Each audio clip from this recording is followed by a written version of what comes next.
그 뒤부터 죽음이 멀지 않다는 생각과 함께 나를 슬프게 한 단 한 가지 일은 내가 죽은 뒤에 내 원고를 맡아 정리해 줄 믿을 만한 지식인이 한 사람도 없다는 일이었다. 전해부로 여행한 뒤로 나는 물두와 우정을 맺게 되었다. 나는 이 청년이 마음에 들었다. 그리하여 나의 임종시 그의 참석을 바랐다. 나는 그에게 이 소원을 알렸다. 만일 그의 직무와 가족들이 그것을 허락했더라면 그는 기꺼이 그런 일을 해 주었으리라 생각한다. 그러한 위안을 갖지 못했던 나는 적어도 그에게 내 신뢰를 보여주려고 출판에 앞서서 사부와 보좌 신부의 신앙 고백을 그에게 보내주었다. 그는 그것에 만족했다. 그러나 그의 회답 속에는 당시 내가 그것의 성공을 기대하고 있었던 것과 같은 확신을 가지고 있다는 점은 엿보이지 않았다. 그는 뭐든지 다른 사람이 갖고 있지 않은 작품을 얻고 싶다고 말해왔다. 나는 그에게 고 오를레앙 공회의 조사를 보내주었다. 그것은 다르띠 신부를 위해 쓴 것인데 결국은 읽혀지지 않았다. 왜냐하면 신부의 기대와는 달리 조사를 읽게 된 것은 이 신부가 아니었기 때문이다. 중단되었던 인쇄는 무사히 진행되어 완료되었다. 또 여기서 알게 된 것은 이상하게도 처음 두 권에는 엄중한 수정을 요구한 반면 나중 두 권은 아무 이상 없이 끝나 그 내용이 출판에 아무런 지장도 주지 않았다는 것이다. 그래도 아직 내게는 다소 불안이 남아있었다. 그 점은 잠자코 지나갈 수도 없는 것이었다. 예수회 일을 걱정했던 나는 이번에는 얀센파와 철학자들이 걱정되었다. 모든 당파니, 결사니, 도당이니 하는 사람들의 적이었던 나는 지금껏 그런 부류의 사람들에게 무엇 하나 좋은 일을 기대하지 않았다. 동네 시어머니들은 어느 틈에 전에 살던 곳을 떠나 바로 이웃에 와 살았는데 그들의 방에서는 내 방이나 테라스에서 말하는 소리가 다 들렸고 또 그들의 마당에서는 내 정원의 정자 사이에 있는 낮은 담을 쉽게 넘을 수 있었다. 나는 이 정자를 서재로 쓰고 있었으므로 거기에 책상을 놓고 그 위에 에밀과 민약론의 교정지와 인쇄 견본을 쌓아 두었다. 이 인쇄 견본은 보내오는 대로 철해 두었으므로 거기서는 내 책이 간행되기 훨씬 전에 이미 책이 되어 있는 셈이었다. 나의 소홀, 무관심, 그리고 나를 둘러싸고 있는 정원의 소유자인 마따씨를 믿은 것이 탈이었다. 흔히 밤에 정자 문을 잠그는 걸 잊고 아침에 그것이 활짝 열려 있는 것을 보곤 했는데 그래도 누가 내 서류를 뒤흔들어 놓지나 않았나 하는 의심이 들지 않았으면 별로 관심을 두지 않았을 것이다. 그러나 몇 번이나 그런 일이 생겼으므로 나는 보다 조심해서 정자의 문단속을 잘 했다. 자물쇠가 좋지 못해 쇠는 밤밖에 걸리지 않았다.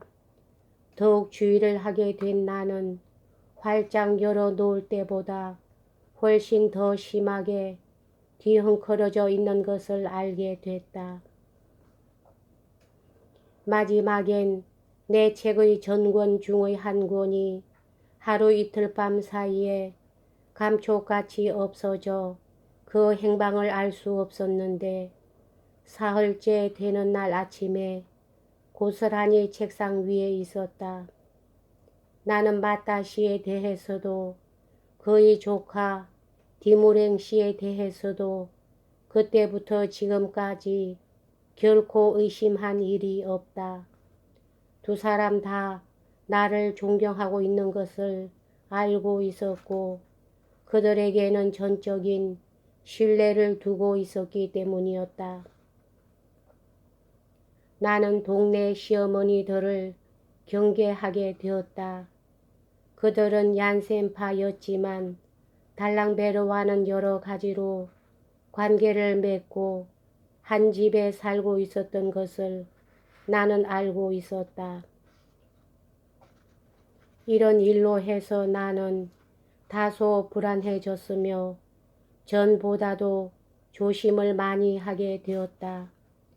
나는 서류를 방으로 옮겨놓고 이들과 전혀 만나지 않기로 했다. 내가 경솔하게 그들에게 빌려준 에밀의 제1부를 그들이 자랑삼아 여러 집으로 내돌렸던 것을 나는 알고 있었기 때문이다. 민양로는 에밀보다도 한두 달 일찍 나왔다. 나는 내 책은 한 권도 프랑스에 밀수입해서는 안 된다고 레이에게 신신당부를 해두었건만 그는 이 민양론을 해로로 루앙으로 보내 거기서 프랑스로 들여보낼 허가를 얻기 위해 당국에 문의를 했다. 레이는 아무 대답도 받지 못했다. 그 짐은 몇 달이나 루앙에 머물러 있던 끝에 그에게로 되돌아갔다. 실은 몰수를 당할 것이었지만 그가 하도 법석을 떨었기 때문에 돌려주게 된 것이다. 호기심 많은 사람들은 암스텔담에서 민양론을 몇 부 빼내어 슬금슬금 내돌렸지만 별로 소문을 내지 않았다.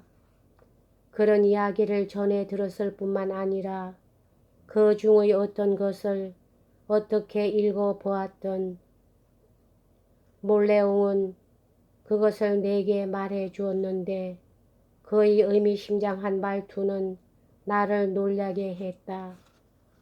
그것은 내게 불안감마저 느끼게 해주었다.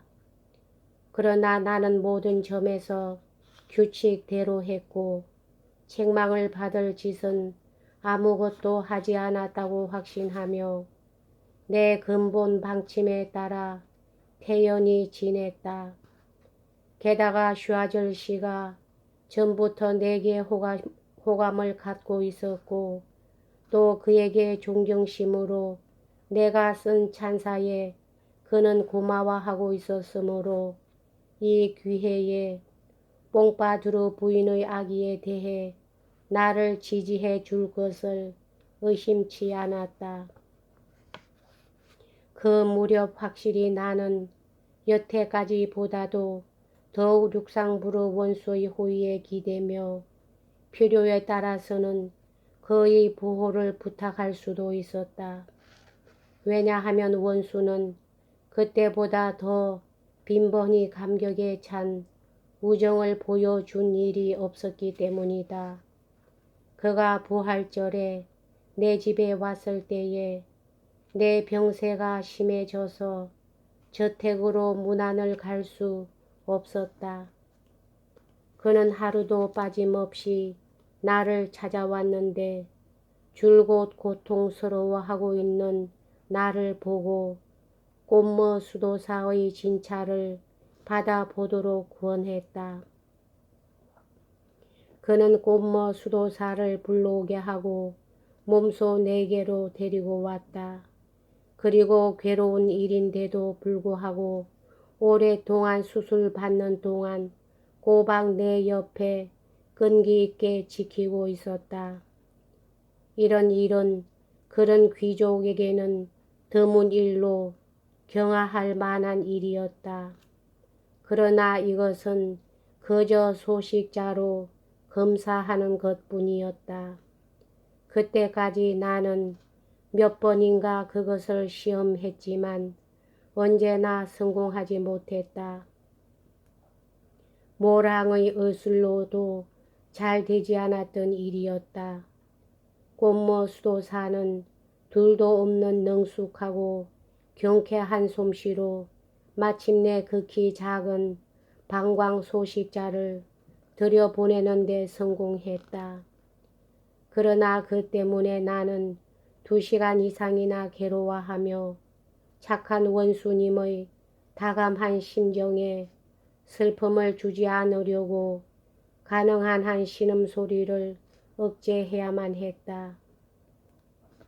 첫 검사에서 꽃모 수도사는 커다란 결석을 발견한 것 같다고 말했지만 2번째 검사에서는 보이지 않았다. 다시 2번, 3번씩 꽤 오랜 시간을 정성껏 정확하게 진찰하고 나서 결석은 없으나 전립선이 경성종창이 되어 그것이 지나치게 비대해 있다고 선언했다. 방광은 크고 양호한 상태에 있었다. 그는 내게 앞으로도 몹시 고통을 받을 것이나 오래 살 것이라는 진단을 내렸다. 만일 대단한 고통을 받을 것이라고 한 첫 번째 예언처럼 오래 살 것이라고 1~2번째 예언도 들어맞게 된다면 내 불행은 좀처럼 끝날 것 같지가 않다. 여기까지 하겠습니다.